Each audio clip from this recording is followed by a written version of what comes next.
آج کی اس گہری تحقیق میں خوش آمدید۔ آج ہمارے پاس ایک انتہائی دلچسپ اور گہرا موضوع ہے۔ ہم ایک ایسی تحریر پر بات کرنے جا رہے ہیں جس کا عنوان ہے intellect and insight, the synthesis of قلب اور عقل۔ آئیے اس کی تہہ تک چلتے ہیں۔ ہماری کوشش ہوگی کہ ہم ان دو الفاظ یعنی قلب اور عقل کے ان پیچیدہ لسانی اور ثقافتی پہلوؤں کو سمجھیں جو عام طور پر نظر انداز کر دیے جاتے ہیں۔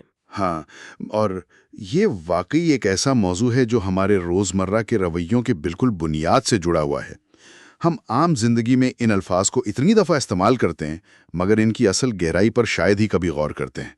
اس سے ایک بہت اہم سوال جنم لیتا ہے کہ آخر ایسا کیوں کہا جاتا ہے کہ جب انسان کا قلب بیمار ہوتا ہے تو اس کی عقل کام کرنا چھوڑ دیتی ہے؟ بالکل۔ اور یہی وہ سوال ہے جس پر ہم آج تفصیل سے بات کریں گے۔ اور دیکھیں، سب سے پہلی بات جو ہمیں سمجھنی ہے وہ یہ کہ یہ الفاظ مطلب قلب اور عقل یہ محض کوئی روایتی مذہبی اصطلاحات نہیں ہیں۔ صحیح، ان کے پیچھے ایک پورا پس منظر ہے۔ ہاں، ان کے پیچھے قدیم عربی زبان اور ان کی جو صحرائی معاشرت تھی اس کا ایک پورا تہذیبی حصہ چھپا ہوا ہے۔ تو شروعات کرتے ہیں لفظ قلب سے۔ جب میں اس پر ریسرچ کر رہی تھی تو میرے لیے یہ بہت حیران کن تھا کہ قلب کا جو عربی مادہ ہے قاف لام با، اس کا بنیادی مطلب صرف دل نہیں ہے۔ ہاں، تو اس کا بنیادی مطلب کیا نکلتا ہے؟ اس کا مطلب ہے الٹ دینا، پلٹ دینا یا حالت بدل دینا، یعنی کوئی ایسی چیز جو کبھی ایک حالت میں یا ایک ہی جگہ پر رکی نہ رہے۔ یعنی سب سے حیران کن بات ہے وہ یہ کہ ہمیں اس تصور کو سمجھنے کے لیے اس دور کے عرب صحرائی ماحول میں جانا ہوگا۔ صحرا میں جو چیز جامد تھی یعنی رکی ہوئی تھی اسے بے جان سمجھا جاتا تھا۔ جیسے کوئی پتھر؟ بالکل جیسے ایک پتھر۔ زندگی کا مطلب ہی ان کے نزدیک حرکت اور تبدیلی تھا۔ جو چیز لگاتار بدل رہی ہے وہی زندہ ہے۔ اور اسی لیے قدیم عرب اس لفظ کو اپنے روزمرہ کے عام کاموں میں استعمال کرتے تھے۔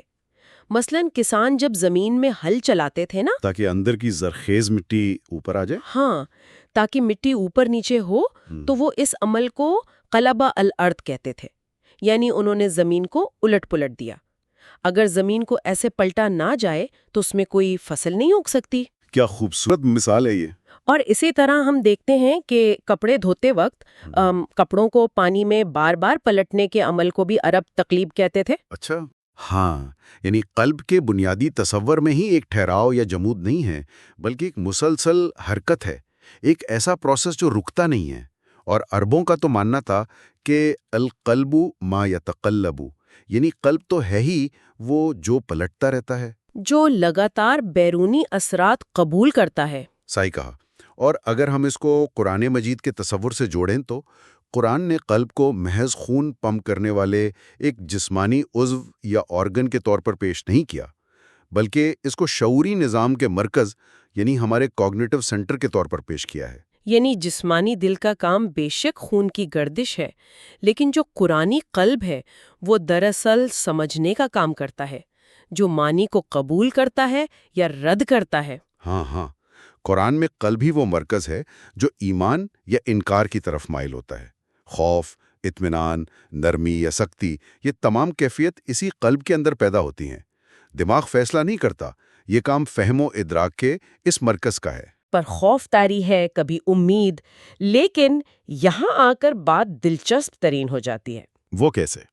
اگر ہمارا مرکزی فیصلہ ساز ہر وقت ایسے بدل رہا ہے، جذبات میں الٹ پلٹ رہا ہے، تو انسان تو پھر بالکل بے قابو ہو جائے گا نا۔ بالکل، کوئی تو لگام ہونی چاہیے اس کو روکنے کے لیے۔ اور یہیں سے داخل ہوتی ہے عقل۔ اور میں بتاؤں، جب میں نے لفظ عقل کے بارے میں پڑھا تو میرے ہوش اڑ گئے۔ ہم آج کل عقل کو ہمیشہ سمجھنے، آئی کیو یا ذہانت سے جوڑتے ہیں، لیکن اس کا عربی مادہ جو ہے عین کاف لام، شروع میں اس کا مطلب سمجھنا تھا ہی نہیں۔ اچھا، تو پھر اس کا ابتدائی مطلب کیا تھا؟ اس کا مطلب تھا روک دینا، بند دینا یا قابو میں رکھنا۔ واہ، یہ تو واقعی ابتدائی صحرائی زندگی کا ایک اور بڑا گہرا نقشہ کھینچتا ہے۔ صحرا میں اگر ایک اونٹ بدو کا بھاگ جائے تو اس کا مطلب تو موت ہے اس کے لیے۔ صحیح بات ہے۔ تو اونٹ کو بھاگنے سے روکنے کے لیے جب اسے باندھا جاتا تھا تو عرب اسے اقال البعیر کہتے تھے، یعنی اونٹ کو عقل کر دیا گیا، اسے باندھ دیا گیا۔ اور اونٹ کو قابو میں رکھنے والی وہ جو رسی ہوتی تھی اسے اقال کہتے تھے۔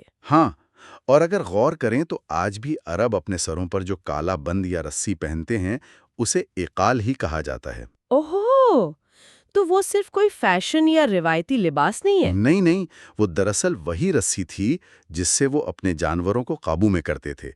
سفر کے دوران وہ اسے اپنے سر پر رکھ لیتے تھے اور جب پڑاؤ ڈالتے تو اتار کر اسی سے اونٹ کو باندھ دیتے تھے۔ کتنی عجیب بات ہے، یعنی عقل کا اصل مقصد کسی جانور کو یا اپنی اندر کی جانوریت کو اسے بے لگام ہونے سے روکنا ہے۔ بالکل، لغوی اعتبار سے عقل کا کام محض معلومات اکٹھا کرنا یا سمجھنا نہیں ہے، بلکہ سمجھ لینے کے بعد خود کو بے قابو ہونے سے روکنا ہے، خواہشات پر ایک حد قائم کرنا ہے۔ ایک اندھے بہاؤ کے سامنے باندھ بندھنا ہے نا، جیسے گاڑی کی بریک ہوتی ہے۔ بہترین مثال ہے۔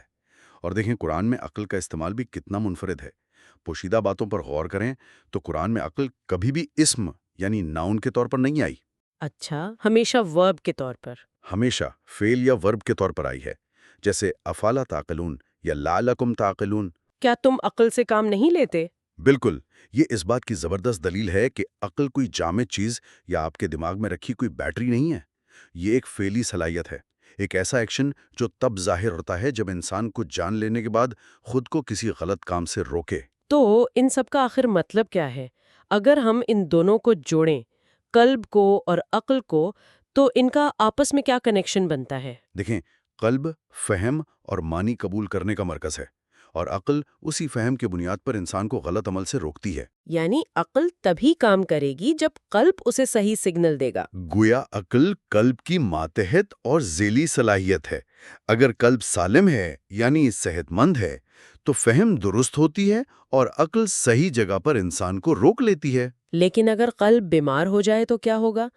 ہمارے سورسز میں اس پر ایک بہت زبردست میڈیکل انالوجی دی گئی تھی، ایک طبی مثال جس نے اس کانسیپٹ کو بالکل صاف کر دیا۔ ہاں، وہ مثال بہت اہم ہے۔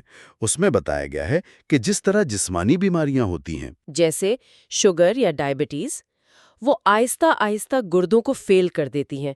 گردے شاید ٹھیک تھے پر اس بیماری نے انہیں تباہ کر دیا۔ یا جیسے کوئی وائرس پھیپھڑوں کو ناکارہ بنا دیتا ہے، بالکل اسی طرح جب ہم اسے وسیع تر پس منظر میں دیکھیں تو انسان کی نفسیات اور روح میں بھی بیماریاں لگتی ہیں۔ یعنی خواہشات، تعصب، ضد۔ ہاں، اور مسلسل گناہ، یہ سب چیزیں انسان کے قلب کو اندر سے بیمار کر دیتی ہیں، اور جب قلب بیمار ہوتا ہے تو اس فہم کی مشین میں خرابی آ جاتی ہے۔ اور جب فہم بگڑتی ہے تو گاڑی کی بریک فیل ہو جاتی ہے۔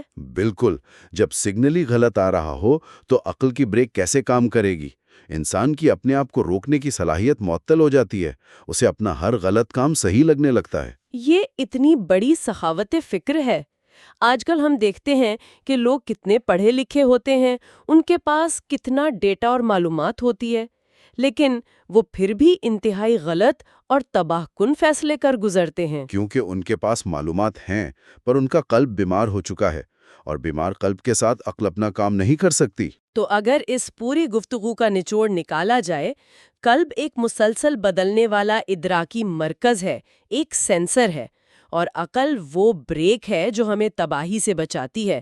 لیکن یہ بریک تبھی کام کرتی ہے جب قلب کا انجن اور سینسر درست ہو۔ آج کے اس معلومات اور ڈیٹا کے دور میں یہ جاننا واقعی حد سے زیادہ اہم ہے۔ صحیح کہا آپ نے، اور اسی بات سے میں آخر میں ایک نیا سوال چھوڑنا چاہوں گا جس پر سب کو غور کرنا چاہیے۔ آج کی جدید دنیا اور ہمارا تعلیمی نظام صرف معلومات اور ڈیٹا کے ذریعے عقل کو تیز کرنے پر زور دیتا ہے۔ ہاں، بس رٹا لگانا اور نمبر لینا۔ لیکن کیا ہم اس سب میں قلب کی تربیت کو یکسر نظر انداز نہیں کر رہے؟ اگر ہم نے صرف حقائق رٹنے والے دماغ پیدا کیے لیکن وہ قلبی بیمار چھوڑ دیے جو درست کو محسوس کرنے اور تعصبات سے پاک ہونے کی صلاحیت رکھتے ہیں، تو کیا ہم ایسی نسل تیار نہیں کر رہے جو بظاہر بہت ذہین ہو مگر درست وقت پر خود کو تباہی سے روکنے کی حقیقی عقل سے مکمل طور پر محروم ہو؟ واہ، یہ واقعی ایک بے چین کر دینے والا خیال ہے جس پر گہرائی سے سوچنے کی ضرورت ہے۔ ہمیں صرف اپنے دماغ کو نہیں بلکہ اپنے قلب کو بھی صحت مند رکھنا ہے۔